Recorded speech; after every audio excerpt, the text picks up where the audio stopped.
Minneapolis continues to rebuild following the events of 2 years ago.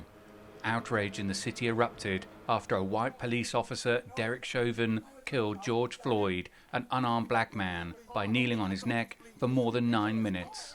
In the aftermath, the Minnesota Department of Human Rights launched an investigation into the city of Minneapolis and the Minneapolis Police Department as to whether there was a pattern or practice of race discrimination.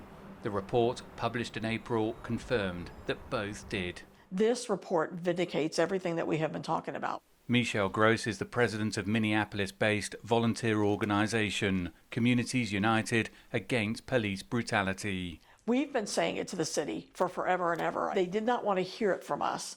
They didn't want to believe us. They didn't want to take our word that this was what the community was living through. The investigation also discovered that MPD officers used covert social media accounts to target black leaders and black organizations who are not tied to any active investigation or suspected criminal activity. I didn't think it was the Minneapolis PD when I was getting these harassing, criticizing messages. I thought it was like a Russian bot or a disgruntled community member. I didn't think it was someone who was on time, getting paid by my tax dollars to send me Facebook messages criticizing the branch.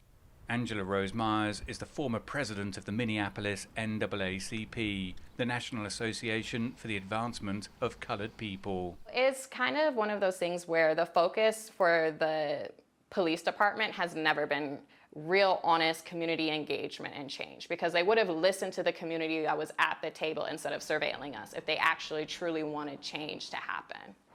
This is the 3rd Precinct Police Station, a key focus for protesters in the immediate aftermath following George Floyd's death, and where the officers involved in Floyd's death were based. On the 3rd night of protest, it was set on fire and destroyed. This is the city's Lake Street area in the immediate aftermath of the protests. Today, empty plots now stand where there were once businesses. In order to fix a problem, you have to recognize that there's a problem to begin with. Jonathan McLennan of Minnesota Justice Coalition believes the report sends a clear message on what should happen next. The community needs to sit at the head of that table and figure out what works for the community. We have to ensure that the policies that are moving forward adhere to the morals and values of our communities. Ultimately, if those policies are not coming from the community, then it's a waste of time. The report by the Minnesota Department of Human Rights highlighted some alarming issues.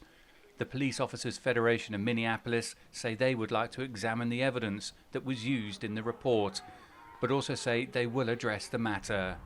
The process of change is just beginning in the city. Dan Williams, CGTN, Minneapolis.